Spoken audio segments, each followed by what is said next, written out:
பரிசுத்தமுள்ள நாமத்தில் இந்த காலை ஆராதனையுடைய வேத வசனத்திற்கு உங்களை நான் வரவேற்கிறேன். இந்த நாளினுடைய வேத தலைப்பு, God wants to prepare a nation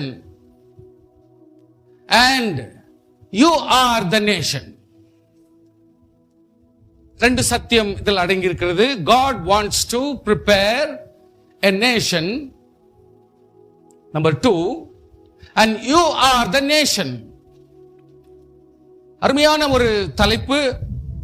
இந்த கடைசி நாட்களினுடைய முக்கியமான தலைப்பு, அல்லது ஆதியாகமத்திலிருந்து வெளிப்படுத்தல் வரைக்கும் ஒரு பொருத்தமான ஒரு தலைப்பு சொல்ல வேண்டுமானால், கர்த்தர் ஒரு ராஜ்யத்தை ஆயத்தப்படுத்திக் கொண்டிருக்கிறார். அந்த ராஜ்யம் ரட்சிக்கப்பட்ட கர்த்தருடைய பிள்ளை மட்டுமே. ஸ்தோத்திரம் பண்ணுங்கள் பார்க்கலாம். ஹல்லேலூயா. உங்களுக்கு இதை பொருத்தமாக தெளிவாக வேத வசனத்தின் மூலமாய் உங்களுக்கு சொல்லிக் கொடுக்க ஒரு புதிய சத்தியத்தை நீங்கள் கேட்க முடியும்.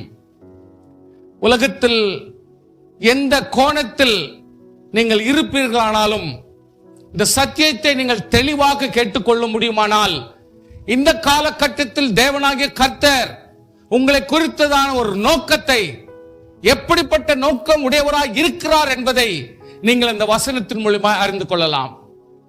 ஆதி காலங்களிலே தேவன் ஒவ்வொரு தேவனுடைய ராஜ்யத்தை கட்டும்படி, பரலோக ராஜ்யத்தை கட்டும்படி, தேவனுடைய கிங்டம் கட்டப்படும்படி பல கோணங்களிலே கர்த்தர் செயல்படுத்தினார். அப்படி செயல்படுத்தினாலும் கடைசியாக ஒரு ராஜ்யம் நிலை நிற்கும்.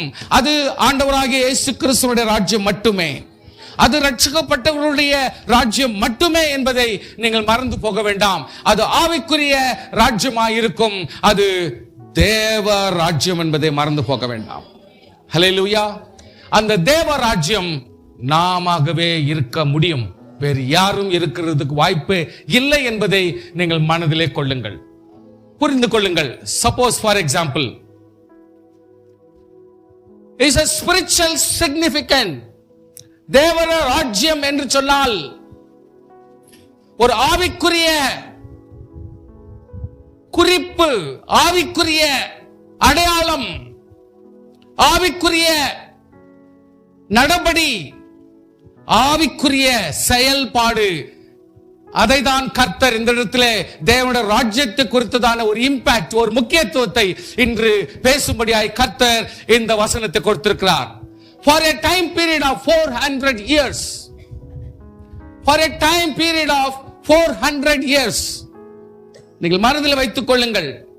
400 years என்று சொல்லும் பொழுது வேதத்தில் இது ஒரு முக்கியமான சத்தியம். மறுபடியும் ஞாபகப்படுத்துகிறேன். வேதத்தில் 400 வருஷம் என்று சொன்னால் மிக முக்கியமான ஒரு கோட்பாடுகளிலும், ஒரு முக்கியமான சம்பவங்களிலும், அல்லது முக்கியமான இடத்தை பெற்ற ஒரு காரியம்தான் 400 years, 400 வருஷம். எப்படி என்பதை உங்களுக்கு நான் சொல்லுகிறேன். வாட் இஸ் 400 வருஷம் என்றால் என்ன? 400 வருஷம் என்றால் வேதத்தினுடைய விளக்கம் என்ன? மறுபடியும் I want your attention please. End of the bondage. உன்னை அடிமைத்தனத்திற்கும், கர்த்தருக்கு விரோதமான செயலுக்கும், கர்த்தரை நீ கனப்படுத்தாதபடிக்கு, தேவனுக்கு ரெஸ்பெக்ட் கொடுக்காதபடிக்கு, தேவனுடைய இஷ்டத்திற்கு வாழாதபடிக்கு வாழ்கிறவர்களுடைய முடிவு காட்ட வேண்டுமானால் 400 தாண்ட வேண்டும். 400 வருஷங்கள் முடிய வேண்டும். அது இஸ்ரவேலுடைய ஒவ்வொரு ஜனத்தினுடைய காரியங்களை பார்க்கும் பொழுது 4 தலைமுறையாக மாறிற்று. இன்று மீட்கப்பட வேண்டும் என்று சொன்னால் 4 தலைமுறை கழித்த பிறகுதான் கர்த்தர் விடுதலை கொடுக்கிறார். சோ 400க்கு மிக மிக பெரிய அர்த்தங்கள் உண்டு. There is one more meaning, liberated from bondage. ಅಡಿಮೈತನத்திலிருந்து ವಿಡುದಲೈ. ಗಮನಿಸ್ಕೊಳ್ಳಿ ಅಮ್ಮ, ಅಮ್ಮನಿಗೆ ಹೇಳಿ, ಅಮ್ಮ ನಾನು ಮಾತಾಡ್ತಾ ಇದ್ದೀನಿ, ನೀವು ಕೇಳ್ಕೋಬೇಕು, ಪ್ರಾರ್ಥನೆ ಮಾಡಬಾರ್ದು. ಪ್ರಸಂಗ ಮಾಡುವಾಗ ಪ್ರಾರ್ಥನೆ ಮಾಡಬಾರ್ದು, ಕಣ್ಣು ಬಿಟ್ಕೊಂಡು ಕರೆಕ್ಟಾಗಿ ಕೇಳ್ಕೋಬೇಕು ಕಿವಿಯಿಂದ. ஸ்தோத்திரம். Liberated from bondage.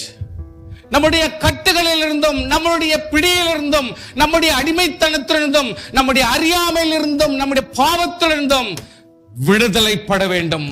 கர்த்தர் அதை தான் விரும்புகிறார். And One more meaning is this, a sign of cross. சிலுவையின் அனுபவம். எவ்வளவு நாளைக்கு உங்களால் சிலுவையில் இருக்க முடியும்? எவ்வளவு நாளைக்கு நீங்கள் சிலுவையில இருக்க வேண்டியது அவசியம்? கர்த்தர் சொல்லுகிறார், நீ சிலுவையில் இருந்து விடுதலை பட்டு உயிர்த்தெழுகிறதை நீ பெற்றுக்கொள்ள வேண்டும் என்று சொல்லுகிறார். உயிர்த்தெழுதலை பெற்றுக் கொள்ளுகிறவர்கள் தான் கிறிஸ்தவர். உயிர்த்தெழுதலை பெறாமல் நான் சிலுவையிலே இருப்பேன் என்று சொன்னால் அவர் நிச்சயமாக கிறிஸ்தவனாக இருக்க முடியாது. சிலுவை நமக்கு அவசியம் தான். சிலுவையே வாழ்க்கை அல்ல. ஞாபகப்படுத்திக் கொள்ளுங்கள். வாழ்க்கையில பாடுபடுறது, வேதனைப்படுறதுதான் லைஃப் சொன்ன கர்த்தர் அதை சொல்லவே இல்லை. உயிர்த்தெழுந்த ஜீவியம் மட்டுமே ஒரு விசுவாசிக்காக கர்த்தர் நியமிக்க வைத்திருப்பது. So you just understand that. Finally, one more meaning, a sign of covenant. கர்த்தர் சொல்லுகிறார், நான் உங்களை ரட்சிக்கிறேன், நான் உங்களை மீட்டுக் கொள்வேன், நான் உங்களை தப்புவிப்பேன், நான் உங்களை சுமப்பேன், நான் உங்களை கடைசி வரையும் ஏந்துவேன். ஹalleluya. நான் உங்களுக்கு நித்திய ஜீவனை கொடுப்பேன். கரங்களை தட்டி தேவனை ஸ்தோத்திரம் பண்ணுங்கள். This is the covenant. நான் ஆபிரகாமின் தேவனும் ஈசாக்கின் தேவனும் யாக்கோபின் தேவனும் என்கிற அர்த்தம் என்னவென்றால், வழி வழியாய் பிள்ளைகள் தேவனை கனப்படுத்தி தேவனுடைய ஆசீர்வாதங்களை பெற்று கர்த்தருக்கென்று வாழ்ந்து குடும்பங்களாக every cycle need to understand who God is. அதை புரிந்து கொண்டு வாழத்தக்க வாழ்க்கை வாழ வேண்டும் என்று சொல்ற ஆண்டவராகிய கர்த்தர் அந்த ஸ்டேட்மெண்ட் கொடுத்திருக்கிறார். ஆகவே first thing, come out of bondage. Number 2, liberate, விடுதலை ஆக வேண்டும். மூன்றாவது, சிலுவையின் அனுபவத்திலிருந்து வெளியே வர வேண்டும். நான்காவது, ஆண்டவருடைய வாக்குத்தத்தத்திலிருந்து நாம் ஆசீர்வாதத்தை பெறுகிறவர்களாக மாறிக்கொள்ள வேண்டும். Hallelujah. Now God gives 400. What is 400 years? 400 years is a very prominent word that is in the Bible. So 400 years நான் என்னன்னு சொன்னதை 4 விதத்துல உங்களுக்கு எக்ஸ்பிளைன் பண்ணேன். ஆனா அந்த 400 years in பைபிள்ல எந்தெந்த இடத்துல குறிப்பிடப்பட்டிருக்கிறது சொன்னால், there is a first thing, judges. நியாயாதிபதிகள். கர்த்தர் ஆதி காலங்களிலே அறியாமையின் காலத்தில் இருந்தார்கள். ஏதேன் தோட்டத்திலே அறியாமை. ஒண்ணும் தெரியல. கடவுள்னா புரியல, மனுஷன்னா புரியல, உலகம்னா புரியல, பரலோகம்னா புரியல, எதுவுமே புரியல. ஆண்டவரே தப்பு பண்ணிட்டோம். கர்த்தர் God forbid. அது கர்த்தர் ஒத்துக்கொண்டார். ஓகே. ஆனா அதுக்காக நானு சந்தோஷப்படல, வருத்தப்படுறேன்னு தன்னைத்தானே அங்க ஒரு ஆடை வெட்டி அவர்களுக்கு ஒரு உடுப்பை கொடுக்கிறார். அங்க ஒரு ரெஸ்டோரேஷன் நடக்குது, சுத்திகரிப்பு ஒன்று நடக்குது. அங்கே கர்த்தர் பரவாயில்ல, அறியாமையின் காலத்துல இவங்களை ஓவரா நம்ம ஸ்ட்ரெஸ் பண்ணக்கூடாதுன்னு கர்த்தர் விட்டுட்டார். அதுக்கப்புறமா கொஞ்சம் கொஞ்சமா நியாயப்பிரமாண காலத்துக்கு கொண்டாந்தார். ஐயா, நீங்க புரிஞ்சுக்கணும், மனுஷர்னா யாரு, ஜனங்கள்னா யாரு, தேவன்னா யாரு, கடவுள்னா யாரு, மீட்புனா என்ன, ரட்சிப்புனா என்ன, தேவனுடைய மகிமைனா என்ன, அந்த மகிமை மனுஷனுக்கு எப்படிப்பட்ட மகத்துவத்தை கொடுத்திருக்கிறார், நீ எப்படிப்பட்டவனா வாழணும், இதெல்லாம் தெரிஞ்சுக்கிறதுக்காக கர்த்தர் நியாயப்பிரமாணத்தை கொடுத்தபடினாலே நியாயப்பிரமாண காலத்துல கர்த்தர் கொண்டு வந்து 5 பஞ்சாங்கமத்தின் மூலமாக ஆண்டவர் ஒவ்வொருவருக்கும் லிபரேஷனை கொடுத்து, விடுதலை கொடுத்து, இப்படிதான் மீட்பு என்று சொல்லி கர்த்தர் நடத்தி போட்டார். அவங்களுக்கு டோட்டலாவே ரட்சிப்புனா என்ன, ஞானஸ்தானம் என்ன, பரிசுத்த ஆவினா சொல்லி கொடுத்தார். அதையும் கர்த்தர் சிவந்த சமுத்திரத்தில் உள் நடத்தி சென்றால் அது கர்த்தர் மேல நடத்த முடியாது. ஏன்னா நடத்த முடியாதுன்னா, நான் மேலேயே தண்ணி மேலே நடந்துட்டா நீங்க ஞானஸ்தானம் சொல்ல முடியாது. அது ஞானஸ்தானம் பேச முடியாது. You cannot say. தண்ணீருக்குள் மூழ்க வேண்டும். பாவத்தை, அதாவது இயேசு கிறிஸ்து ரத்தத்திலே மூழ்கடிக்க வேண்டும். தன்னைத்தான் பூர்ணமாய் தண்ணீருக்குள் இறங்க வேண்டும். தேவனுடைய மகிமைக்குள் இறங்க செய்தார். எவ்ரிபடி, எல்லாருமே, whether you are a Moses or you are any type of believer or எப்படிப்பட்ட நீ பெரிய மூப்பர் யாரா இருந்தாலும் சரி, நீ ஞானஸ்தானத்தின் வழியா கடந்து சென்று தான் ஆக வேண்டும். இல்லாவிட்டால் you cannot be taken for granted. கர்த்தருடைய பிள்ளையாய் நீ அங்கீகரிக்கப்பட முடியாது. கொஞ்சம் கவனமா எடுத்துக்கொள்ளுங்க. இந்த இடத்துல சொல்லப்படுவது Othniel, Ehud, Deborah, Gideon, Jephthah, Samson, Shamgar, Tola, Jair, Ibzan, Elon and Abdon. So இது இங்கிலீஷ்ல நான் சொல்லியிருக்கிறேன். இது ஒவ்வொருத்தரும் டிஃபரெண்ட் கோத்திரத்திலிருந்து டிஃபரெண்ட் ஆட்களை கர்த்தர் தெரிந்து கொண்டு ஜட்ஜஸ் மூலமாக மறுபடியும் கவனத்தில் கொள்ளுங்கள். ஆல்மோஸ்ட் 400 இயர்ஸ் விசுவாசிகளை திருத்தும்படி கர்த்தர் எடுத்துக்கொண்ட நடவடிக்கை. ஞாபகப்படுத்திக் கொள்ளுங்கள். இத்தனை ஜட்ஜஸ் மூலமாக ஆல்மோஸ்ட் 400 இயர்ஸ் ஜனங்களை மாற்றி அமைக்கும்படி கர்த்தர் தெரிந்து கொண்ட 400 வருஷங்கள். Number 2, divided kingdom. அதாவது சாலமோன் வரைக்கும் ஆண்டவர் நடத்தி அவ்வளவு தூரத்துக்கு ஆசீர்வாதமா வைத்த பிறகு சாலமோனுக்கு பிறகு பிகாஸ் அவன் கர்த்தருக்கு சித்தமாய் அவன் கடைசி நாட்கள் நடக்காதபடினாலே, அவன் கர்த்தருடைய சித்தப்படி வாழாதபடினாலே இன்று அவனுடைய மகனும் அவனுடைய போர் சேவகனும் 2 பேருமே ராஜ்யத்தை பிரிச்சுக்கிறாங்க. ஜெரோபெயாம்.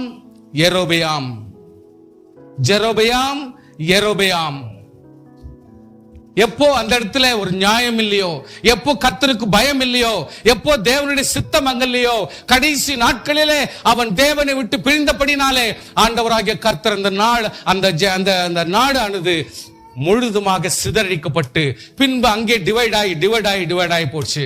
அது எப்படின்னா கிறிஸ்தவர்களே டிவைட் ஆனபடினாலே டிவைடட் கிங்டம் என்று சொல்லப்பட்டது. That is cost around 40 years, 400 years.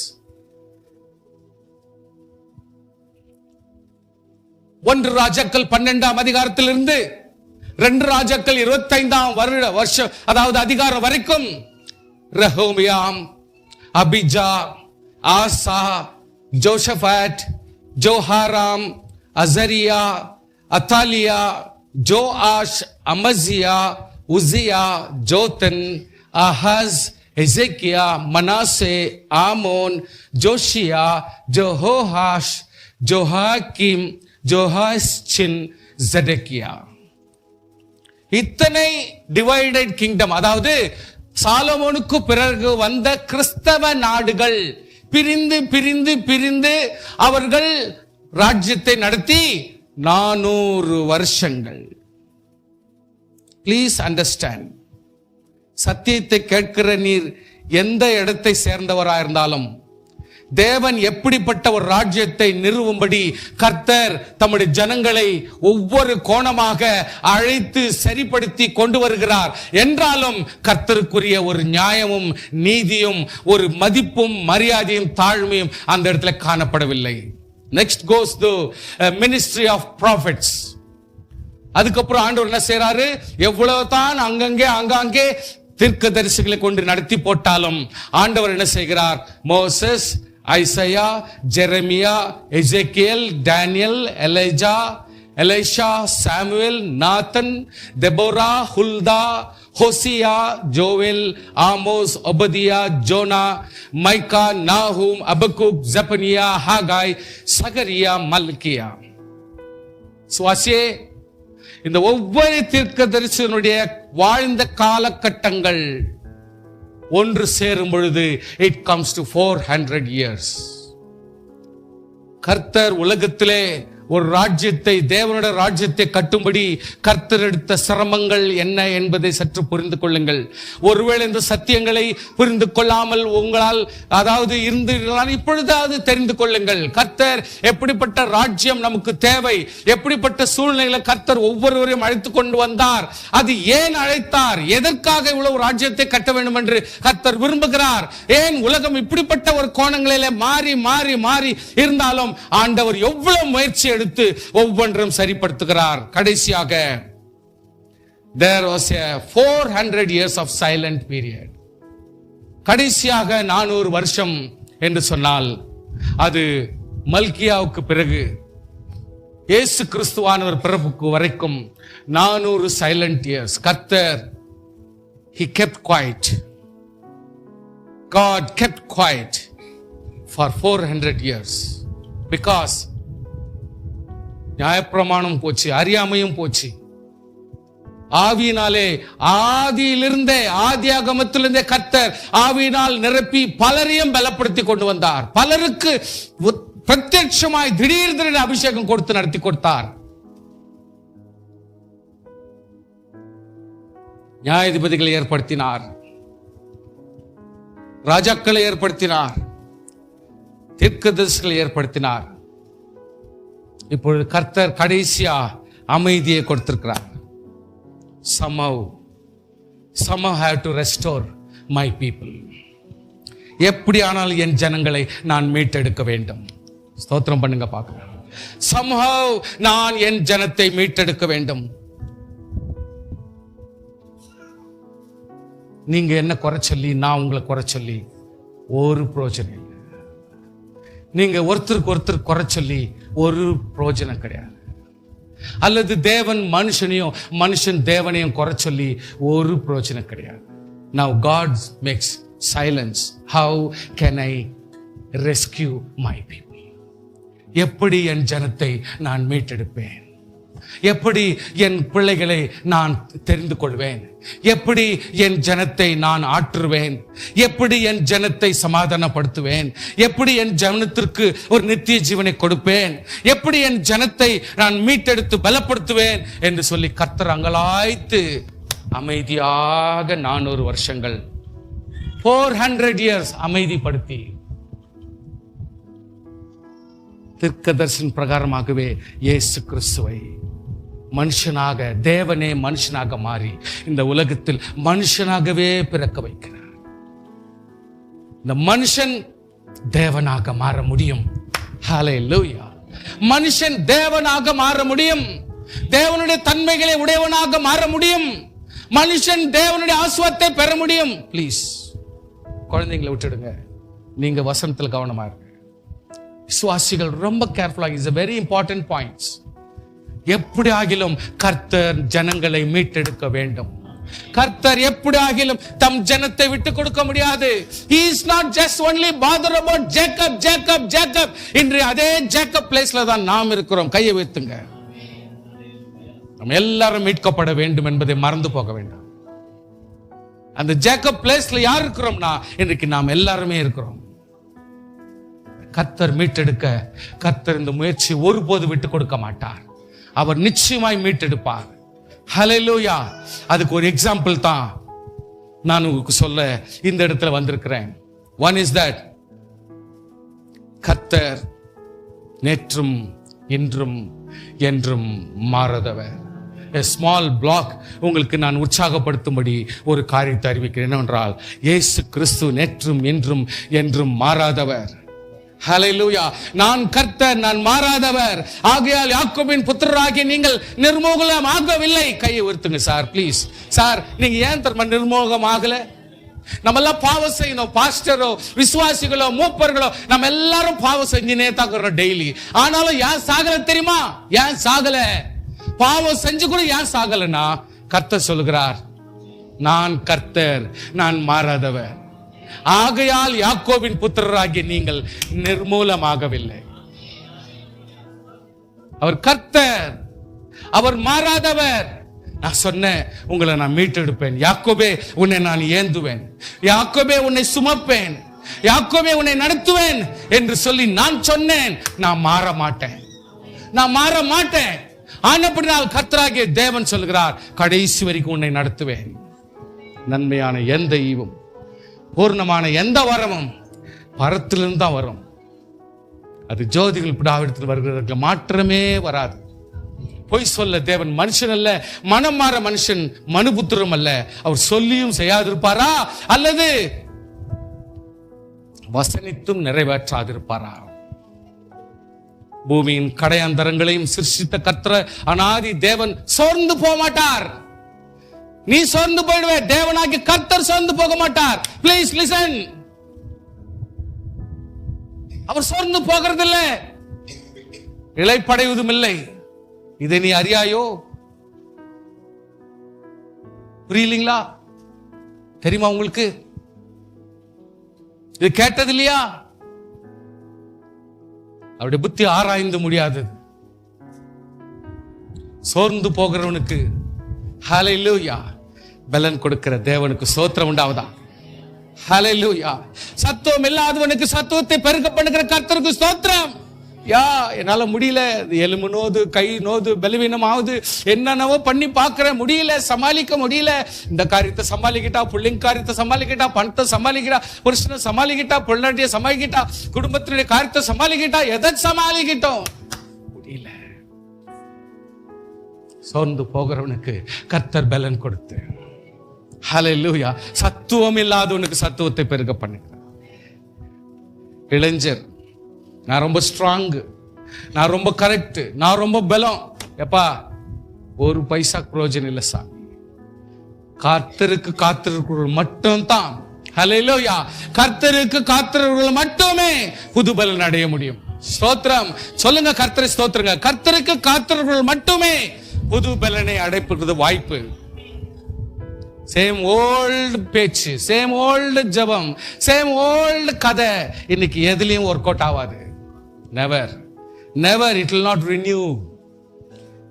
கர்த்தருக்கு காத்திருக்கிறவர்கள் மட்டும்தான் புது பலனை பெற்றுக்கொண்டு ஓடினாலும் இளைப்படையார்கள், நடந்தாலும் சோர்ந்து போகார்கள்.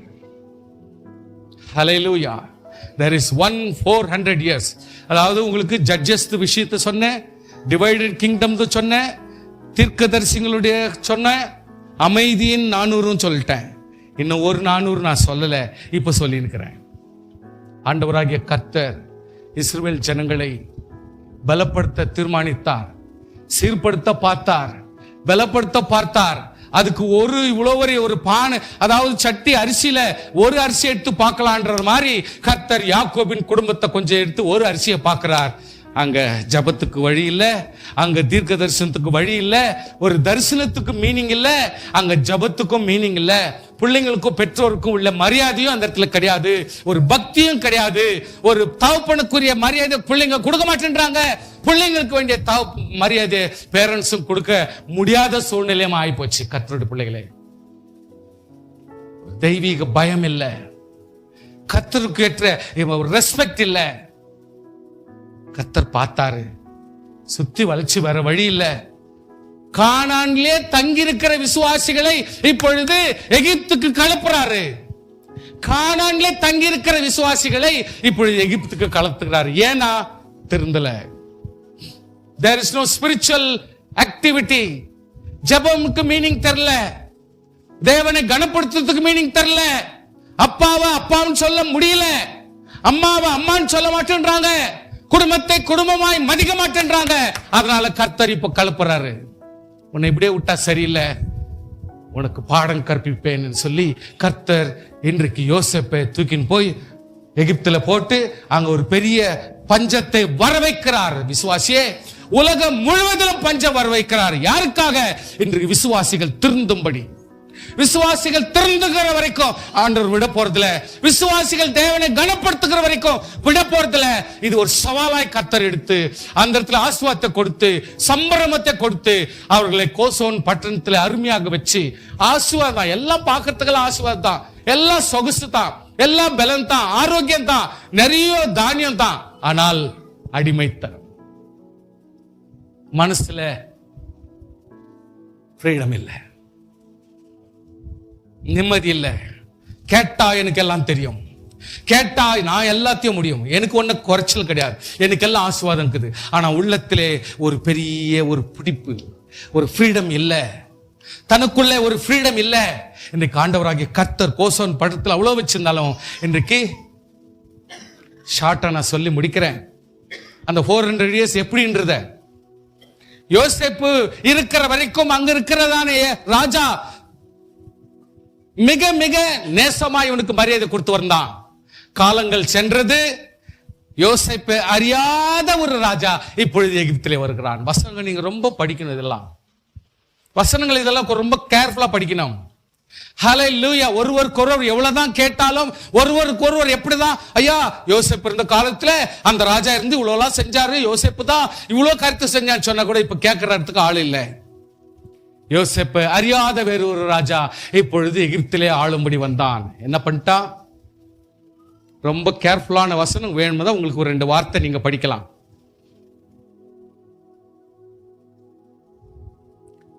யாத்திராகமம் 12ஆம் அதிகாரம் 40 42 வாசிங்க.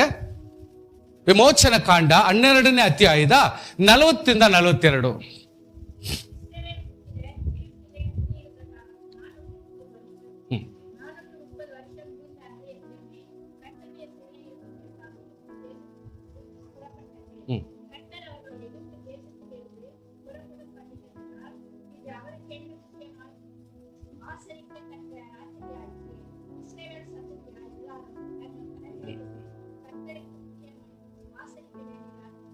தேங்க்யூ. இப்பொழுது கலாத்தியர் 3ஆம் அதிகாரம் 17ஆம் வசனம் வாசிங்க. பாடிங்க, சீக்கிரம் படிங்க. கலாத்தியர் 3ஆம் அதிகாரம் 17ஆம் வசனம். கலாத்தியா இஸ்ரவேல் வந்தாங்கன்னு பாக்குறீங்களா? படிங்க. Galatians 3:17.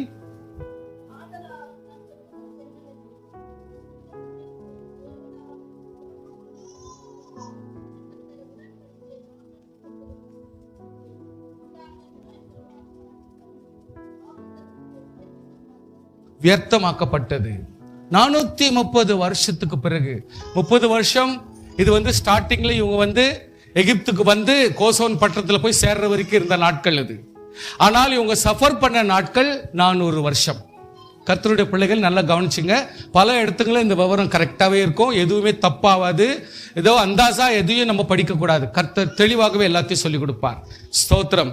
சோ கர்த்தருடைய பிள்ளையே, ஆண்டவராகிய கர்த்தர் டு ஈஜிப்ட், ஆண்டவர் இவர்களை கொண்டு வருகிறார்.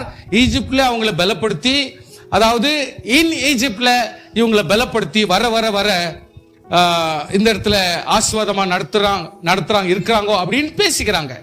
ஆனால் இப்பொழுது ஒரு வசனத்தை வாசிங்க. யாத்ராகமம் 1ஆம் அதிகாரம் 6ஆம் வசனத்திலிருந்து. யாத்ராகமம் 1ஆம் அதிகாரம் 6ஆம் வசனத்திலிருந்து.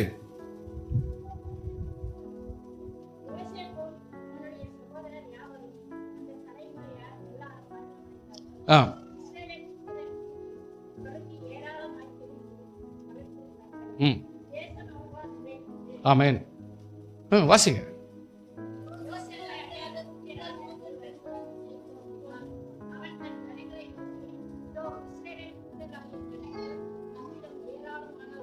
போதுங்க.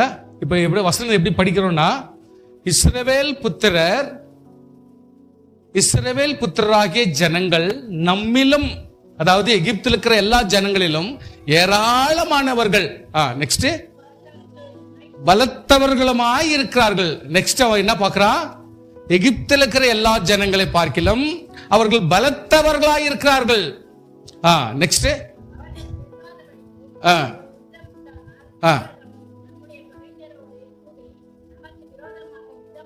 ஸ்தோத்திரம். என்ன விஷயம்னா, அவர்கள் பெருகாதபடிக்கு, இந்த இஸ்ரவேல் ஜனங்கள் பெருகாதபடிக்கு ஒரு யுத்தம் உண்டானால் அவர்களும் நம்முடைய பகைஞரோட கூடி நமக்கு விரோதமாக யுத்தம் பண்ணி, புரிஞ்சுங்களா, தேசத்தை விட்டு பிரிந்து போகும்படிக்கு நாம் அவர்களை குறித்து உபயம் பண்ண வேண்டும். அவங்கள ஃபர்ஸ்டே நம்ம பயப்படுத்தி ஒடுக்கி அவங்களை அப்படியே சிறுமைப்படுத்தி விட வேண்டும். இல்லைன்னா நம்ம பகைஞர் கூடவே இந்த இஸ்ரவேல் ஜனங்க போய் சேர்ந்து நம்மளை ஒண்ணு இல்லாத பண்ணிடுவாங்க அப்படின்ற உஷார்படுத்துறான். அதனால என்ன பண்றான்? அப்படியே அவர்களை சுமை சுமக்கிற வேலையினால் ஒடுக்கும்படிக்கு அவர்கள் மேல் விசாரணை வைத்தார். அப்பொழுது அவர்கள் பார்வோனுக்காக பித்தோம், ராமசேஸ் என்னும் பண்டகசாலையில் பட்டணங்களை கட்டினார்கள். சுவாசியே, இன்றும் கூட நீங்கள் இஸ்ரவேலுக்கு போயிட்டு நீங்க இஸ்ரேல் தேசத்தை விசிட் பண்ணும் பொழுது நிச்சயமாக ராம்சேஸ் அப்படின்ற பட்டணத்துக்கு இட்டுன்னு போவாங்க. ராம்சேஸ் என்ற பட்டணத்தில் இட்டுன்னு போனீங்கன்னா it is a wealthiest nation. ஏன்னாக்கா அது மெடிட்டரேனியன் சி பக்கத்தில் இருக்கும். இது ஏன் அப்படின்னா, ஆதி காலத்தில் இந்த மம்மிஸ் எப்படிப்பட்ட அந்த பிரமிட்ஸ்ல இருந்து கோல்டு உள்ளதான ராஜாக்கள் அடக்கம் பண்ணும் பொழுது போட்டு பெற்றாங்களோ அது எல்லாத்தையும் மியூசியம் மாதிரி வச்சிருக்கிற இடம் அது. அதுக்கு செப்பரேட் ரூம் போட்டு ஒரு பெரிய அந்த இடத்த ராம்சேஸ் பட்டணமே வெறும் இதே கதை தான், வெறும் மியூசியமா தான் இருக்கும். அந்த இடத்துல நீங்க எல்லா விதமான கோல்டு மம்மிஸையும் எல்லாத்தையும் அந்த இடத்துல பார்க்கலாம். சோ அந்த இடத்துல கண்டிப்பா உங்களுக்கு விசிட்டிங் கொடுப்பாங்க. இஸ்ரவேல் போகும்பொழுது இந்த விசிட்டிங் பிளேஸ் கண்டிப்பா இருக்கும். சோ இந்த இடத்துல பித்தோம், ராம்சேஸ் அப்படின்ற பட்டணங்களை கட்டினாங்க. அந்த பட்டணம் இன்னைக்கு கூட அதே தான் இருக்குது. சோ இந்த இஸ்ரவேல் வசனத்துல கடைசியா நம்ம 12ஆம் வசனம் வாசிக்கிறோம். அதை கொண்டு சத்தமா வாசிங்க. 12.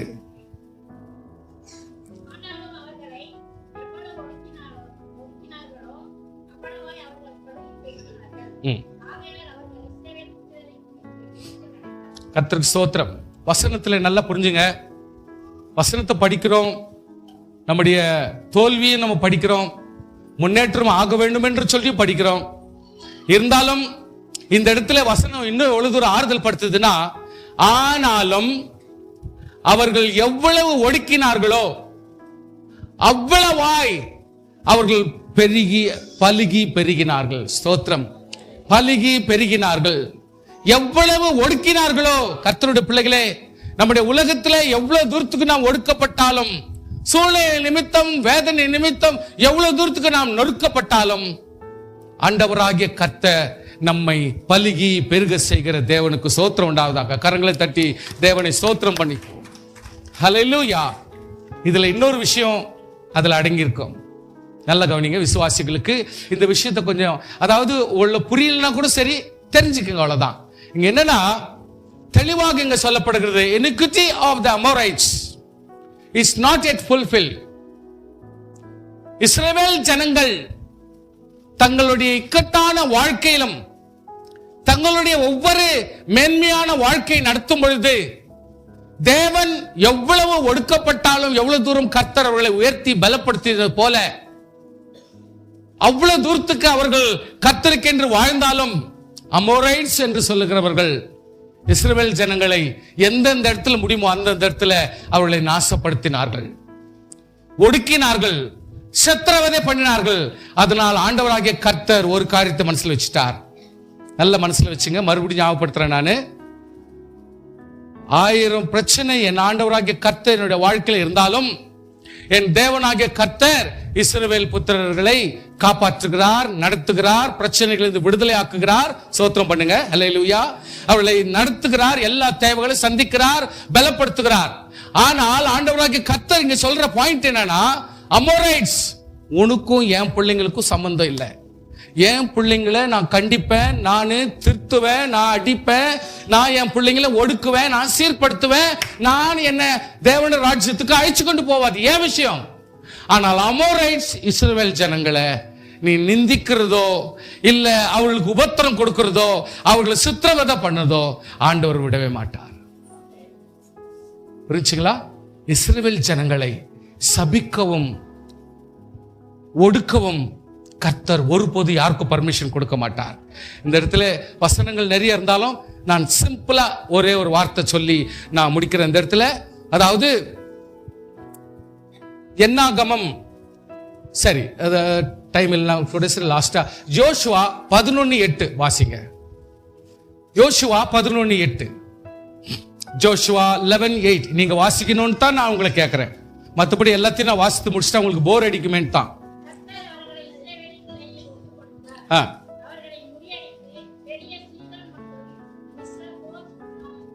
மிஸ்ரபோத் மாயிம்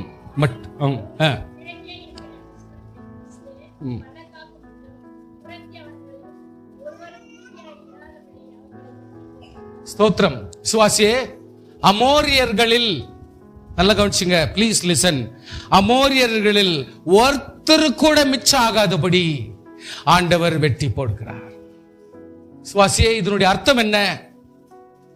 கர்த்தர் நம்மை சீர்திருத்தும்படி, நம்மை பலப்படுத்தும்படி, ஒவ்வொருத்தருடைய தேவனுடைய ராஜ்யத்தை கட்டும்படி இஸ்ரவேல் ஜனங்களை கர்த்தர் மீட்டெடுக்கிறார் என்று சொன்னால், அது கர்த்தர் நமக்கு கொடுக்கிற ஒரு பாடம் அல்லது கர்த்தர் நமக்கு சீர்படுத்துகிற சீர்திருத்தம் என்றாலும் அதில் வேறு ஒருவருக்கு பங்கு இல்லை. வேறு ஒரு விசுவாசி, வேறு ஒரு ஜனம், வேறு ஒரு ராஜ்யம் இஸ்ரவேல் புத்திரரை ஒடுக்கினார்கள் என்று சொன்னால் கர்த்தர் ஒருபோதும் அதை பர்மிட் பண்ண மாட்டார். அந்த இடத்துல இந்த இடத்துல வசனம் என்ன சொல்லுது? ஒரு ஆள் கூட மிச்சம் இல்லாதபடி அவர்கள் நாசம் அடையும்படி இஸ்ரவேல் கையிலே ஒப்பு கொடுத்தாராம். தட் மீன்ஸ் கர்த்தர் எந்த ஒரு பிசாசின் கிரியையும் அந்தகார கட்டுகளையும் மீட்டெடுக்கிற கர்த்தருக்கு ஸ்தோத்திரம் உண்டாவதாக. இந்த 400 வருஷத்திலே ஒரு விஷயம் ஒன்று நடக்கிறது. கடைசியாய் நான் சொல்லுகிற இந்த 400 வருஷத்துல ஒரு காரியம் நடக்கிறது. That is what Jochebed. Jochebed என்று சொன்னால் யாக்கோபேத் என்ற ஒரு சகோதரி. இந்த சகோதரனுடைய ஒரு நாள் என்று சொன்னால் இந்த இடத்துல நான் பேச வர்றேன். இந்த 400 இயர்ஸ்ல உங்களோடு பேச வந்த ஜக்கோபேத் யாரு? Who is that Jacobed? ஆதியாகமம் யாத்ராகமம் 6ஆம் அதிகாரம் 20ஆம் வசனம் வாசியுங்கள். ஏன்னா நீங்க வெறும் வாசிக்கிறதுக்கு கஷ்டப்பட்டீங்கன்னா நான் ஒண்டி படிச்சுன்னு போன அர்த்தம் வராது. படிங்க.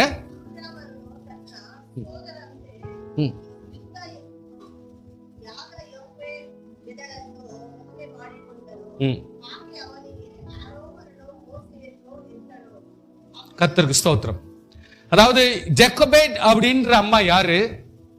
அதுதான் இன்றைக்குரிய மகளிர் நாள் என்பதற்கு முக்கியத்துவப்படுத்தி உங்களோடு பேச வந்த இந்த 400 வருஷத்துக்குள்ளே நடக்கிற விஷயத்தை ஒன்று உங்களுக்கு சொல்லிக் கொடுக்கிறேன்.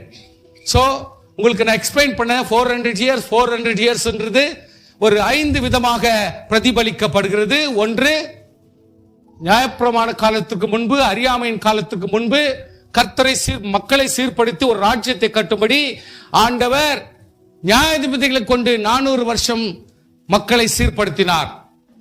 டிவைடட் கிங்டம், ராஜாக்களை கொண்டு சீர்படுத்தினார். தீர்க்கதரிசிகளை கொண்டு மறுபடியும் 400 வருஷம் சீர்படுத்த பார்த்தார். அமைதியின் நாட்களையும் கர்த்தர் செய்து முடித்தார். ஆனால் கடைசியாக நான் இந்த இடத்துல மத்தியத்தில் இருக்கிறதான ஒரு 400 வருஷத்தை தான் இந்த இடத்துல உங்களுக்கு சொல்லிக் கொடுக்கிறேன். அதற்கு மத்தியத்தில் கர்த்தர் எப்படி எல்லாம் ஒவ்வொரு ராஜ்யத்திலும் மீட்டெடுக்கிறார் என்று சொன்னால், என்னாகமம் 26ஆம் அதிகாரம் 59ஆம் வசனம் வாசியுங்கள். ನಂಬರ್ಸ್ ಅರಣ್ಯಕಾಂಡ 26ನೇ ಅಧ್ಯಾಯದ 59ನೇ ವಚನ ವಾಸಿಂಗ. ಬೈಬಲ್ வச்சிருக்கல யாரும்?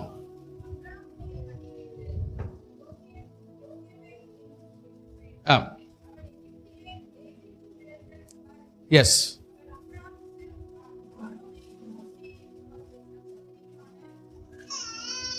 அச்சா, புரியுதுங்களா?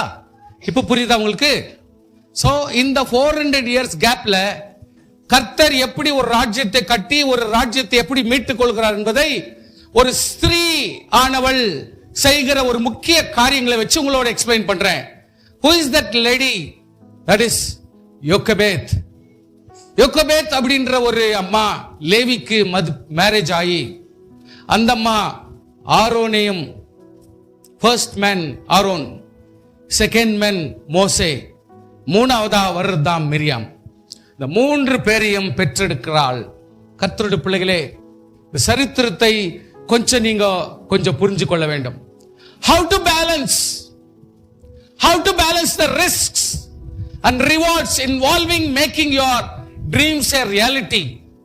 உடைய வாழ்க்கையில நான் ஆசீர்வாதம் ஆறணும், நான் நன்மை அடைய வேண்டும், என் குடும்பம் சுபிட்சமா இருக்க வேண்டும், என் ஆசீர்வாதம் எல்லாமே என் குடும்பத்தில் இருக்கிறவர்கள் நினைக்கணும். ஒரு ஸ்திரியால முடியும் என்பதுதான் இந்த இடத்துல சொல்லப்படுது. ஒரு ஸ்திரியால இந்த காரியம் முடியும் அப்படின்றதா இந்த இடத்துல வந்திருக்குது.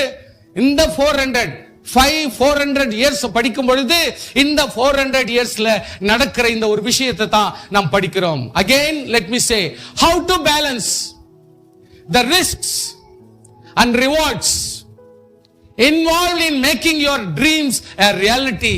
ஒரு நல்ல ஆசீர்வாதமாய், ஒரு சுபிட்சமான ஒரு வாழ்க்கை நம்முடைய வாழ்க்கையில் நடக்க வேண்டும் என்று விரும்பினால், அப்படிப்பட்ட எல்லா பிரயாசத்துக்கும், அப்படிப்பட்ட எல்லா சிரமத்தின் மத்தியிலும் எப்படிப்பட்ட பேலன்ஸ் நமக்குள் இருந்தால் கர்த்தர் உன்னை கொண்டு ஒரு ராஜ்யத்தை கர்த்தர் எழுப்ப முடியும்.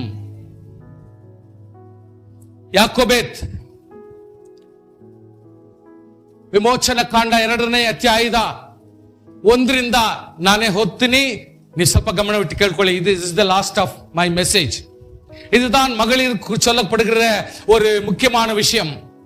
எல்லாருமே சும்மா நீங்க பைபிள் என்ன பாருங்க, இப்ப என்ன கவனிச்சுங்க. ஏன்னா ரொம்ப இம்பார்ட்டன்டான ஒரு விஷயம். இதான் ஃபர்ஸ்ட் டைம் நான் உங்களுக்கு சொல்லி தரேன். லேவியின் குடும்பத்தாரில் ஒரு லேவிக்கு குமாரத்தை உருவாக்கம் பண்ணினான். அந்த ஸ்திரீ கர்ப்பவதியாக ஒரு ஆண் பிள்ளையை பெற்றெடுத்தாள். ஸ்தோத்திரம் பண்ணுங்க பாருங்க. ஹல்லேலூயா. She is a successor. she succeeds. என்னுடைய வாழ்க்கையில ஒரு குறிக்கோள் உண்டு, அந்த குறிக்கோளை நிறைவேற்றுமானால் அவன் ஒரு ராஜ்யத்தை கட்டுகிறவனாக இருக்க வேண்டும். கவனமா இருங்க. அப்படிப்பட்டவன் ஒரு தலைவனாக இருக்க வேண்டும். அப்படிப்பட்டவன் சமுதாயத்தை திருத்துகிறவனாக இருக்க வேண்டும். அப்படிப்பட்டவன் தேவனுடைய ராஜ்யத்திற்கு நடத்துகிறவனாக இருக்க வேண்டும். அவன் ஒரு ஆண் மகனாக இருக்க வேண்டும் என்று சொல்லி அந்த ஸ்திரீ விரும்பினால் அதே எண்ணம் உங்களுக்குள் வர வேண்டும். நம்பர் 2, அது அழகுள்ளது என்று காண வேண்டும். பார்க்கிறதுக்கு எப்படி இருக்கணும்? அவருடைய பேச்சு, அவருடைய கேட்குதல், அவனுடைய செயல், அவனுடைய ஜெபம், அவனுடைய நடவடிக்கை, அவனுடைய வாழ்க்கை திறமை, அவனுடைய செயல்பாடு எல்லாம் எப்படி இருக்கணும்? அழகா இருக்கும். வெறும் பார்க்கறதுக்கு அழகு இருந்த பிரயோஜனம் இல்லை, கேட்கறதுக்கு அழகா இருக்கும். அந்த நொடிகளை ஒவ்வொரு செயல்பாடுகளும் அழகா இருக்கும். அவனுடைய படிப்பு அழகா இருக்கும், அவனுடைய கோபம் அழகா இருக்கணும், அவனுடைய அன்பு அழகா இருக்கணும், பரிசுத்தத்தை மெயின்டைன் பண்ணணும். ஸோ அந்த குழந்தை வெறும் குழந்தையாவே இருக்கணும், வளர்ச்சி வேணும், அழகா இருக்கணும். நெக்ஸ்ட் 3 மாதம் ராஜா சொல்லிட்டாரு, எந்தெந்த ஆண் குழந்தைகளோ அவங்க எல்லாருமே தண்ணியில போட்டுடணும், நதியில போட்டுடணும், அந்த குழந்தைகளை வைக்கவே கூடாது, ஆண் பிள்ளைகள் எல்லாம் சாகடிக்க வேண்டும் என்ற ஆர்டர் வந்துச்சு. இப்போ உலகத்துல நமக்கு எத்தனையோ விதமான ஆர்டர் வருது. உலகத்தில் எத்தனையோ விதமான ஒரு பெரிய இக்கட்டுகள் வருகிறது. இக்கட்டுகள் எப்பொழுது சங்கடங்கள் வருகிறது. There are too many forces. குடும்பத்தின் நேராகவும் பிள்ளைக்கு நேராகவும் எத்தனையோ இடைஞ்சல்கள். பட் கவனிங்க ப்ளீஸ், கவனிங்க ப்ளீஸ், கவனிங்க ப்ளீஸ், கவனிங்க ப்ளீஸ். 3 மாதம் ஒளித்து வைத்தாள். It gives the meaning of 40. What is the meaning of 40? ஆசீர்வாதம் கொடுக்கிற வரைக்கும் காத்திருத்தல், நன்மை வருகிற வரைக்கும் காத்திருத்தல். எவ்வளவு தூரம் நான் தாங்க முடியுமோ அவ்வளவு தூரம் தாங்குதல். 40. What is 40? FORTY? காத்திருத்தல். That is உபவாசம். உபவாசம் with prayer. காத்திருத்தல். She is exercising. பெண்ணே, இன்றைக்கு பெண் நாட்டை அனுசரிக்கிறவர்களே, நீங்கள் அனுசரிக்க வேண்டியது பொறுமை. ஆத்திரப்பட்டு வார்த்தை பேசிடக்கூடாது, ஆத்திரப்பட்டு கதையை சொல்லிடக்கூடாது, கோவப்பட்டுறாதீங்க, பொறுமையா ஹேண்டில் பண்ணும். குடும்பத்தினுடைய சிச்சுவேஷன்ஸ் ரொம்ப கேர்ஃபுல்லா ஹேண்டில் பண்ணும். ಯು ಕೆನಾಟ್ ಸಡನ್ ಆಗಿ ದುಮ್ಕೋದಲ್ಲ. ನಾನು ಹೇಳಿದ್ರೆ ಅಷ್ಟೇ ಒಂದು ದಾರಿ ಮಾಡಿಬಿಡ್ತೀನಿ, ಏನ್ ನಡೆಯಲ್ಲ. ಕರ್ತನು ಮಾಡಿದ್ರೆ ಮಾತ್ರ ದಾರಿ ಆಗತ್ತೆ. வேற ಯಾವ ರೀತಿಯಲ್ಲಿ ನೀವು ಸರಿ ಮಾಡಕ್ ಸಾಧ್ಯನೇ ಇಲ್ಲ. 3 மாசம் ஒளிச்சு வைக்கிறதுக்குள்ள எவ்வளவு சிரமம் தெரியுமா? ஒவ்வொரு நிமிஷமும் யாராவது வந்து குழந்தை இருக்குதானா, குழந்தையுடைய வாய் அடக்க முடியுமா? நம்ம வாய் அடக்கலாம், குழந்தையுடைய வாய் அடக்க முடியுமா? அது கத்திரங்க அடக்க முடியுமா? ஏன் இந்த குழந்தை கொஞ்ச நேரம் கூட அழுல, அது எங்க கொண்டு அங்க போயிட்டுன்னு போயிட்டீங்களா வெளியே? பார்த்தீங்கன்னா சவுண்டே வரலையா? குழந்தைங்கிறான்றாங்க, குழந்தைங்க சவுண்டு வரலன்னா என்ன அர்த்தம்? பெரியவங்க தான் குழந்தைங்களா மாறி நிற்கிறாங்க. பாருங்க, கவனிங்க. நெக்ஸ்ட் பாயிண்ட், அவள் அதை அப்புறம் ஒளித்து வைக்க கூடாமல். வசனம் என்ன சொல்லுது? அப்புறம் அவள் ஒளித்து வைக்க கூடாமல். Now you have one more strategy. There is one more step up program. There is one more project that you have. ஒளித்து வைக்கிற வரைக்கும் உனக்கு ஒரு சந்தர்ப்பம். இப்பொழுது ஒளித்து வைக்க முடியாத ஒரு சந்தர்ப்பம். இப்பொழுது வேற டர்ன் அவுட் ஆகுது, மெசேஜ் கதை வேற டர்ன் அவுட் ஆகுது. அதுக்கு நீ ரெடியா இருக்கணும். ஸ்தோத்திரம், ஹல்லேலூயா. அதுக்கு நீ ஆயத்தமா இருக்கணும். அதுக்கு வேண்டிய ப்ரோக்ராம் நீ ரெடி பண்ணணும். ஏதோ நடத்திட்டேன், ஏதோ கர்த்தர் பார்த்துக்குவார், இந்த காரியத்தை சொல்லி சொல்லி சொல்லி வீட்டையும் குடும்பத்தையும் ஏமாத்த வேண்டாம். You need one more strategy. There is a period, there are limited period, limit of time that we can operate. The time comes where you cannot handle any more. திரும்ப ஹேண்டில் பண்ண முடியாத ஒரு சந்தர்ப்பம் வருகிறது, வரும். கோழை மாதிரி வீட்டுல இருந்து எஸ்கேப் ஆகி ஓடுறது இல்ல. கோழை மாதிரி பிரச்சனைக்கு ஒண்ணும் தெரியாத ஒழுவின் உட்கார்ந்துக்கிறது இல்ல. கோழை மாறி ஆண்டவர் சமூகத்தில் கர்த்தாவே அழுது கொண்டே ஜெபிக்கிறேன், எல்லாம் ஒர்க் அவுட் ஆகாது. You must be brave soldier மாதிரி நிக்கணும் போர்ல. ஹalleluya. போர்ல இந்த பொம்பளை எப்படி நிக்கறாங்க அத பார்க்கலாம். Today is women's day. எப்படி நிக்கறாங்க பாருங்க. ஒரு நாணர் பெட்டியை எடுத்தாங்க, தண்ணியில போட சொன்னாங்க, தண்ணியில போடணும் தானே. பட் இந்த அம்மா என்ன பண்றாங்க, she is a handy worker, craft பண்ற ஒரு ஆளு. இந்த அம்மா she is ரொம்ப திறமையுள்ள ஒரு லேடி. அந்த அம்மாவுக்கு ஒரு டிஃபரெண்ட் ஸ்ட்ராட்டஜி இருக்குது, இன்னும் டிஃபரெண்டான திறமையான திங்கிங் இருக்குது. அதனால இந்த அம்மா பண்றாங்க, ஒரு பெரிய நாணர் பெட்டியை உண்டாக்குறாங்க. அவங்க கொப்பேர் மரம், இந்த மரம், அந்த மரம் இப்படி தேடல, நாணர் பெட்டி தேடுறாங்க. என்னைக்கு இருந்தாலும் பெண்ட் ஆயிக்கும், ஆனா கட் ஆகாது. நாணர் பெட்டி பெண்ட் ஆகும், ஆனா கட் ஆகாது. நாணர் பெட்டி பெண்டாய் விட்டு கொடுக்கும், ஆனா கட் ஆகாது. See, you need to understand the small importance of the message.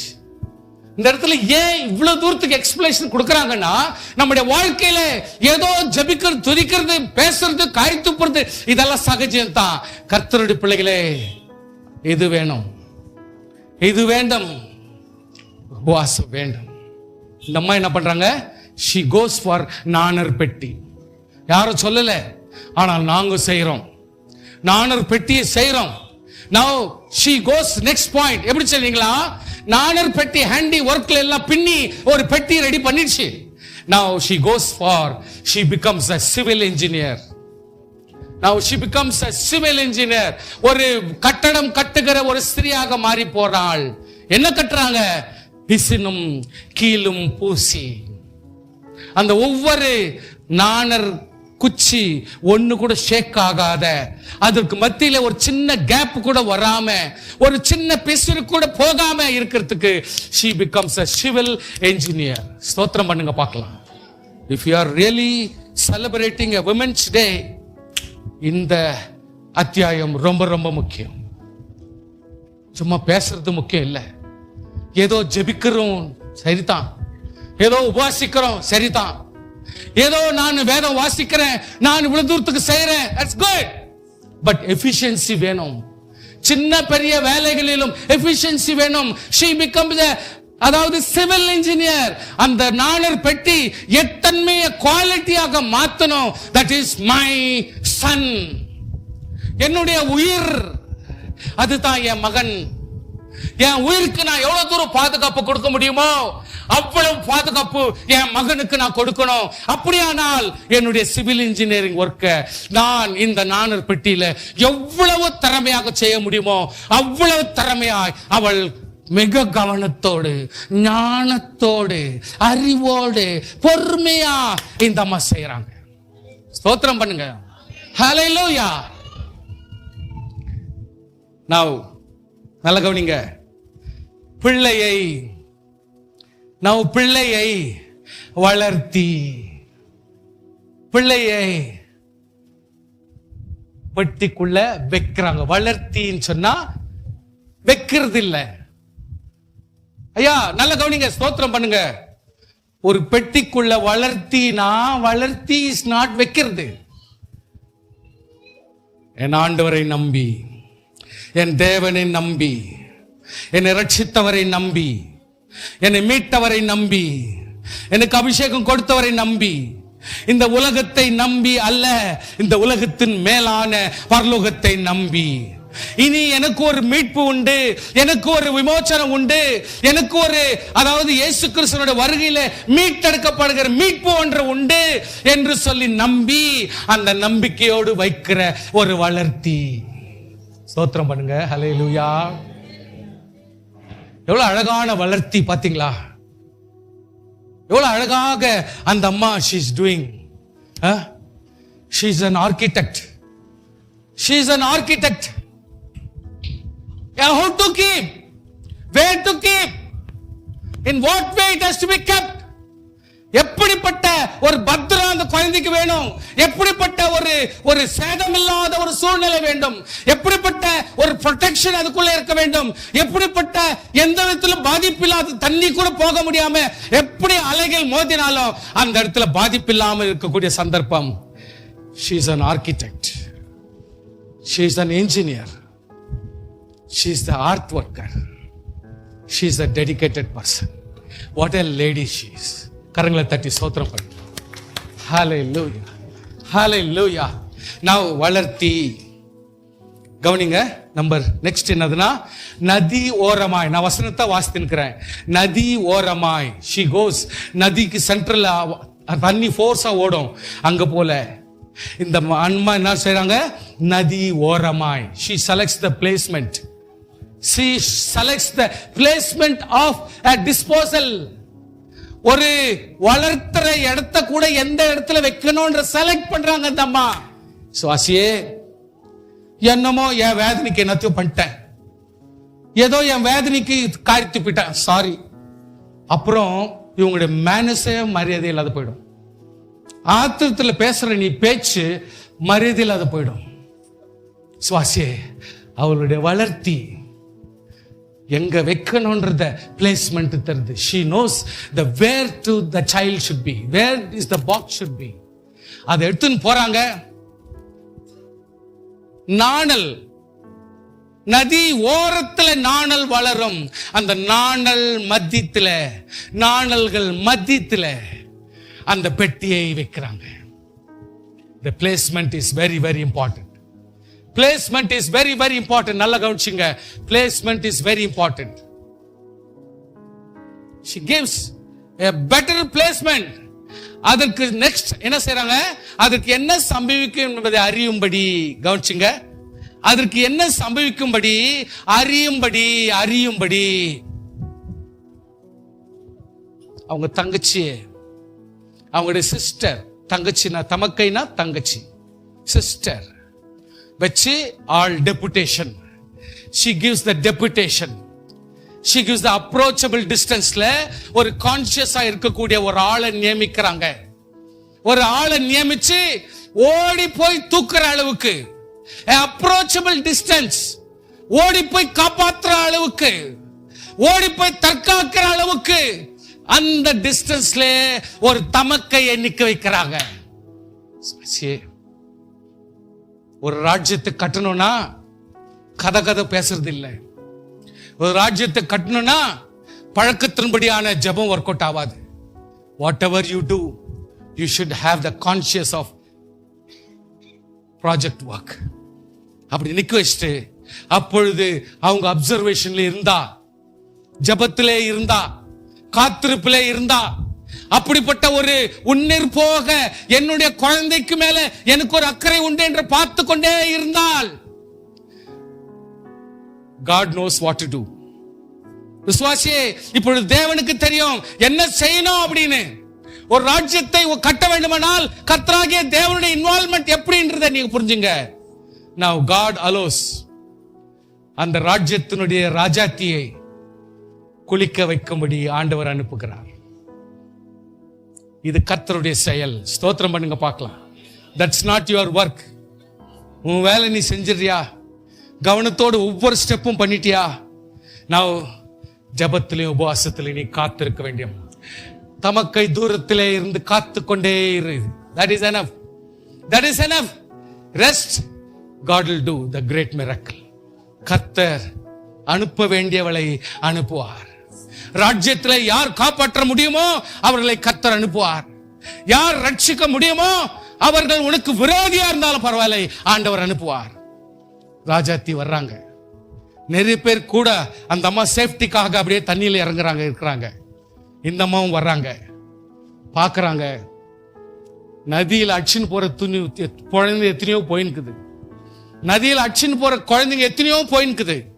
ஆனால் இங்க மூங்கல்ல இடப்பட்ட டெபுடேஷன்ல உட்கார்ந்துக்கிற ஒரு பெட்டியை பாக்குறாங்க. ஸ்தோத்திரம். ஹல்லேலூயா, ஹல்லேலூயா. ஒரு பெட்டியை பாக்குறாங்க. அந்த அம்மா சொல்றாங்க, அங்க ஒரு பெட்டி இருக்குது. God gives the identification. ஸ்தோத்திரம். ஹல்லேலூயா. God makes the identification. இந்த அம்மா சொல்றாங்க, அது என்ன பெட்டி எட்டுவாங்க, போறாங்க, பெட்டியை கொண்டாடுறாங்க. Now this is the time she opens up. Open ஆகுற வரைக்கும் நான் சொல்றேன், இந்த இடத்துல சத்தியத்தை கொஞ்சம் நல்லா கேளுங்க. இன்றைக்கு மகளிர் இடத்தை நீங்க பேசிக்கிற நீங்க, உங்களோட நான் தெளிவா பேசுறேன். ஒரு ஸ்திரீ ஒரு பெட்டியை எவ்வளவு தூரம் ஆர்கிடெக்ட் பண்ணி எவ்வளவு ஒரு இன்ஜினியரிங் நடத்திக்கிறாங்கன்னா, இந்த அம்மா பெட்டியை திறக்கிற வரைக்கும் அந்த குழந்தை அழல. ஸ்தோத்திரம் பண்ணுங்க பார்க்கலாம், கை தட்டி ஸ்தோத்திரம் பண்ணுங்க பார்க்கலாம். ஹல்லேலூயா. இந்த ராஜாத்தி பெட்டியை திறக்கிற வரைக்கும் குழந்தை அழுவலைன்னா அப்போ எவ்வளவு சேஃப்டியா அந்த குழந்தைய அதுல வச்சிருக்கணும், கவனிச்சு பாருங்க. சீக்கிரம் அர்த்தத்தில் நீங்க புரிஞ்சுக்கணும், சும்மா பைபிள் படிக்கிறது இல்லை முக்கியம். You need to understand the main concept. Every word is very important. ஒவ்வொரு வார்த்தை, ஒவ்வொரு வசனம், ஒரு எழுத்தும் important. அப்பொழுது பார்வோனுடைய குமாரத்தி நதியில் ஸ்நானம் பண்ண வந்தால், அவருடைய தாதிகள் நதி ஓரத்தில் உலாவினார்கள். நாணலுக்குள்ள இருக்கிற பெட்டியை கண்டு தன் தாதியை அனுப்பி அதை கொண்டு வரும்படி செய்தாள். அதை திறந்த போது பிள்ளையை கண்டால், பிள்ளை அழுதது. கரங்களை தட்டி ஸ்தோத்திரம் பண்ணுங்க. ஹல்லேலூயா. குழந்தைனா அழுணும், குழந்தைனா அழுவணும். ஸ்தோத்திரம் பண்ணுங்க. ஹல்லேலூயா. குழந்தைனா அழுவோம். What happened? What happened? கர்த்தர் ஒரு குழந்தையுடைய அழுகையை, ஒரு கர்த்தர் குழந்தையுடைய அழுகையை இன்னொருடைய இரக்கமாக மாற்றுகிறார். கரங்களை தட்டி ஸ்தோத்திரம் பண்ணுங்க. ஒரு குழந்தை இவ்வளவு நேரம் கத்தல, ஆனா மூடி ஓபன் பண்ண உடனே குழந்தை அழுகுது. இப்போ எப்படியாப்பட்ட ஸ்திரியா இருந்தாலும், எப்படியாப்பட்ட ரூல்ஸ் போட்ட ஒரு பொம்பளையா இருந்தாலும், இன்றைக்கு அந்த குழந்தை அழுகுத பார்த்த உடனே அந்த அம்மா மெல்ட் பண்ண வைக்கிறார். ஹல்லேலூயா. ஆண்டவர் உள்ளத்தை கரைய வைக்கிறார்.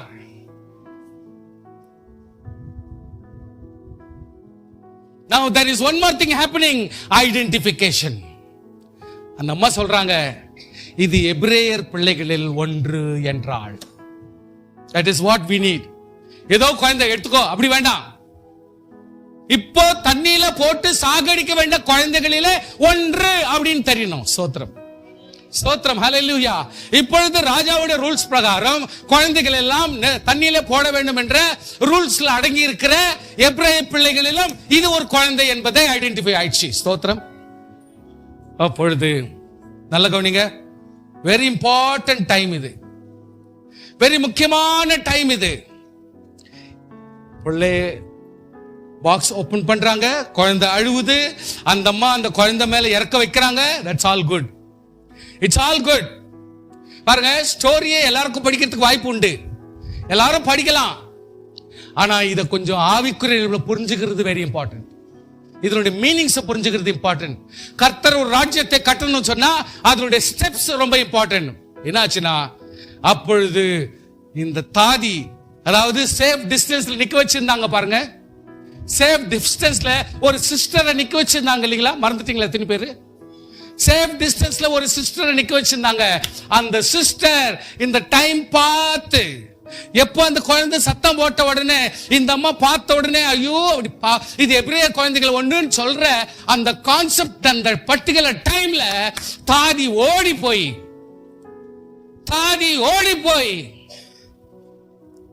எபிரேய குழந்தைங்களுக்கு பால் கொடுக்கிற மாதிரி ஒருத்தரை நான் கூட்டின்னு வரட்டா? What a timings it is, what a world it is. அந்த டைமுக்கு தகுந்த ஒரு வார்த்தை பேசக்கூடிய ஒரு ஆள், அந்த இடத்துல தகுதியாய் பேசக்கூடிய ஒரு தமக்கை தூரம், அதே நேரத்தில் கரெக்டாய் பேசக்கூடிய பேச்சு. என்ன பேசினாங்க? அம்மா இது எபிரேய குழந்தைங்கம்மா, தண்ணியில போட சொன்னாங்கம்மா. நம்ம அப்படித்தான் பேசி நிக்குவோம். ராஜா சொன்னாருமா, தண்ணியில போட சொன்னாருமா. யாரும் இங்க போட்டுக்கிறாங்க. தேவையில்லாத பேச்செல்லாம் பேசுறது கிறிஸ்தவர்கள், specially Pentecost. gossiping is too much. தேவையில்லாத பேச்செல்லாம் பேசுறதுங்கெல்லாம். இங்க பேச வேண்டியது என்னது? ஆமா, இந்த மாதிரி குழந்தைங்களுக்கு, இவ்வளவு சின்ன குழந்தைங்களுக்கு ஒரு நல்ல பால் கொடுக்கிற ஒரு அம்மாவை நான் இட்டுன்னு வரட்டா? What a greatest word. அந்த டைமுக்கு தேவைப்படுறது என்ன? அந்த டைமுக்கு பேசக்கூடியதான பேச்சு என்ன? அந்த டைமுக்கு தேவைப்படுற பேச்சு என்ன? தமக்கை பார்வோன் குமார்த்தி நோக்கி, உமக்கு இந்த பிள்ளை வளர்க்கும்படி எபிரேய ஸ்திரீகள் பால் கொடுக்கும் ஒருத்தியை நான் போய் உம்மிடத்தில் அழைத்து கொண்டு வரட்டுமா? What a timely word it is. What a timely prayer it is. If you are not conscious, you will not speak the right word in the right time. உன்னுடைய வாழ்க்கையில கருத்தும் கண்ணியமும் தாழ்மையும் பொறுமையும் காத்திருப்பதும் இல்லாமல் போனால் தகுதியான நேரத்தில் தகுதியான வார்த்தை உன்னால் பேச முடியாது. Should understand why God has written so much. கர்த்தர் எதுக்காக இவ்வளவு எழுதி வச்சிருக்கிறார்? திங்க் பண்ணி பாருங்க. சிம்பிளி ஸ்டோரி படிக்க வேண்டிய அவசியம் இல்லை. The concept behind. சொல்றாங்க, இம்மிடியேட்டா உந்தப்பட்டாங்க, அவங்க குழந்தையால மெல்ட் ஆயிட்டாங்க. இந்த பொண்ணு சொன்ன உடனே தகுதியான வேர்டு, போய் அழைத்து வா, போய் அழைத்து வா. இந்த வார்த்தையினுடைய மீனிங் என்ன தெரியுமா? ஐயா, இன்னைக்கு விசுவாசிகளுக்கு நான் சொல்றேன், உன்னுடைய வாழ்க்கையில இது ஒரு கதையா நீ யோசிக்கிற கதை இல்லை. இன்றைக்கு ராஜாவுடைய வார்த்தையை மீறக்கூடிய வார்த்தை தான் இப்ப இந்த ஸ்திரீ சொல்றாங்க. ராஜாவுடைய தண்ணியில குழந்தைங்களை போட்டுன்னு சொல்ல ரூல்ஸை மீறிதான் இன்றைக்கு இந்த ராணி சொல்லுது, இந்த மகள் சொல்றாங்க, அழைத்து வா. அந்த அழைத்து வாக்கு மீனிங் என்ன? உலகத்தில் என்ன நடக்கட்டும், ரூல்ஸ் என்ன நடக்கட்டும், ராஜா எப்படி ரூல்ஸ் என்ன போட்டுட்டோம், சாகணும்னு சொல்றத சாக கூடாதுன்னு சொல்றதுக்கு கர்த்தர் எனக்கு கொடுத்த லைசன்ஸ் நான் அதிகாரம் நான் பிரயோஜனப்படுத்துறேன் லெவலுக்கு வந்துச்சு. அது இந்த ஸ்திரீ சொல்றாங்க, போய் அழைத்து வா. போறாங்க போறாங்க. பிள்ளையின் தாயேயே ஸ்தோத்திரம் சொல்லுங்க. பிள்ளையின், எல்லாரும் சொல்லுங்க, பிள்ளையின் தாயேயே. எப்படி அந்த ஏயே எவ்வளவு மீனிங் பாத்தீங்களா? See the meaning of the small word. தாயேயே, நீ தாயா இருக்கலாம். தாயேயே கர்த்தர் கொண்டு வரணும்னா அதுக்கு ரொம்ப மீனிங் இருக்குது. ஹல்லேலூயா. தாய் எல்லாருக்கும் உண்டு, தாய்மை எல்லாருக்கும் உண்டு. தாயையே அழைத்து வரணும்னா அதுக்கு ஒரு மீனிங் உண்டு. பார்வனுடைய குமார்த்தி அவளை நோக்கி, now let me finish my program. அந்த அம்மா சொல்றாங்க, நீ இந்த பிள்ளையை எடுத்துக்கொண்டு போய், நம்பர் 1 நீ என்ன செய்யணும், இனிமேல் இது என் பிள்ளை, என்னுடைய கமாண்ட். சாவுக்கு மீண்டுச்சு, ராஜாவுடைய கட்டளை மீறிடுச்சு, எல்லாவற்றுக்கும் தகுதியாக மாறிடுச்சு. ஏன்னா the child is in my control. Now what you have to do, உனக்கு ஒரு அசைன்மெண்ட் கொடுக்கிறேன். What is that assignment? நீ இந்த பிள்ளை எடுத்துக்கொண்டு போ. நம்பர் 2, அதை எனக்காக வளர்த்திடு. நம்பர் 3, நான் உனக்கு சம்பளம் கொடுப்பேன். நம்பர் 4, அந்த ஸ்திரீயை எடுத்துக்கொண்டு போய் அந்த வளர்த்தாள். நம்பர் 5, பிள்ளையை பெரிசாவுது.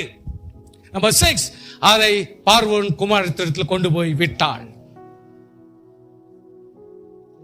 நம்பர் 7, அவளுக்கு அவன் குமாரனா மாறிட்டான். ஸ்தோத்திரம் ஐயா, ஹல்லேலூயா. இன்றைக்கு கர்த்தராகிய தேவன் ஒரு ராஜ்யத்தை கட்ட வேண்டும், ஒரு தலைவனை எழுப்ப வேண்டும் என்று சொன்னால் தேவன் செய்கிற முறையும், ஒரு விசுவாசி, ஒரு அருமையான ஸ்திரீ, ஒரு ஆஃப்டர் ஆல் ஒரு ஸ்திரீ செய்யக்கூடிய செயல்களை நீங்க பார்த்தீங்கன்னா it's has spiritual meaning. What a great meaning it is. 400 வருஷத்துல ஆண்டவர் கடைசியா செய்ய போற இந்த விஷயம் என்ன சொன்னால், அவனை ஜலத்திலிருந்து எடுத்தேன் என்று சொல்லி அவனுக்கு மோசே என்று பெயரிட்டார். சுவாசியே, ஜலத்திலிருந்து எடுத்தவனை 430 years before God speak to Abraham, என்னுடைய ஜனங்கள் பின்வாங்கமாய் போய் கர்த்தரை மறந்து அவர்கள் பாவத்தினாலே 430 வருஷம் அவதிப்பட வேண்டிய சூழல். சுவாசியே, do you want to be liberated? நீ ஒரு விடுதலையின் வாழ்க்கை வாழ வேண்டும் என்று விரும்புகிறாயா? கர்த்தருடைய சித்தப்படி தேவ பிள்ளைகளா இருக்கிற உங்களுக்கு ஒரு விடுதலையின் வாழ்க்கையும் ஆசீர்வாதம் வேண்டும் என்று விரும்புகிறீர்களா? 400 இயர்ஸ்ல ஆண்டவராகிய கர்த்தர் இன்றைக்கு ஆண்டவர் ஒரு மனுஷனை தெரிந்து கொள்ள ஒரு ஸ்திரீயும் காரணமானாள். What a greatest qualified female. எவ்வளவு அருமையா அந்த குழந்தைய எடுத்தாங்க, செலக்ட் பண்ணாங்க. எப்படி கர்த்தர் மாற்றினார், எப்படி அவனை வச்சு கர்த்தர் ஒரு ஜனத்தை மீட்டெடுத்து இன்றைக்கு ராஜ்யத்துல கொண்டு போய் சேர்க்கும்படி கர்த்தர் 400 இயர்ஸ் அந்த இடத்துல பினிஷ் பண்றாருன்னா, அந்த தலைவர் ஏன் நீயா இருக்கக்கூடாது?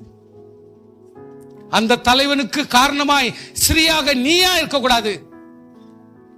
ஸ்தோத்திரம் பண்ணலாமா? நான் கொஞ்ச நேரம் ஜெபம் செய்வோம், கர்த்தர் சமூகத்தில் ஜெபம் செய்வோம். ஹல்லேலூயா, ஹல்லேலூயா. Women's Day. Are you a woman of strategy? Are you an engineer? Are you a craft worker? Hallelujah. அர்த்தமுள்ள ஸ்திரீயாய் கர்த்தர் உன்னை மாற்ற வேண்டுமா? உனக்கு ஞானத்தையும் அறிவையும் தேவ கிருபையும் கர்த்தர் ஆல்ரெடி கொடுத்து வச்சிருக்கிறார். ஒன்லி திங் நீ பயன்படுத்த வேண்டும். உன் குடும்பத்திலே நீ தெரிந்து கொள். கர்த்தர் ஒரு ராஜ்யத்தை கட்ட வேண்டுமானால் கர்த்தர் உன்னை கொண்டு கட்ட முடியும். உன்னை கொண்டு தேவன் நடத்த முடியும். 400 years. How many 400 years God has brought saved person to have their own kingdom. ஒரு ராஜ்யத்தை கட்டும்படி கர்த்தர் எவ்வளவு காரியங்களை செய்து போடுகிறார். இன்றைக்கு இந்த இடத்துல இருக்கிற ஒரு ராஜ்யத்தை கட்டும்படி ஒரு தலைவனை தெரிந்து கொள்ளும்படி ஒரு ஸ்திரியும் காரணமானால் கர்த்தர் நம்மை தெரிந்து கொள்ள பலப்படும். ஒப்பு கொடுப்போம். காட், நானும் என்னை அர்ப்பணிக்கிறேன், செயல்படுத்துவேன் ஆண்டவரே, நானும் செயல்படுத்துவேன் கர்த்தாவே. நாங்கள் ஒர்க் பண்ணுவோம், ஞானத்தோடு அறிவோடு ஒர்க் பண்ணுவோம், எங்களுக்கு தயவு காட்டும் என்று சொல்லி கர்த்தர் சமூகத்திலே ஜெபியுங்கள். Don't forget the matter first. Hallelujah. ஸ்தோத்திரம், ஸ்தோத்திரம்.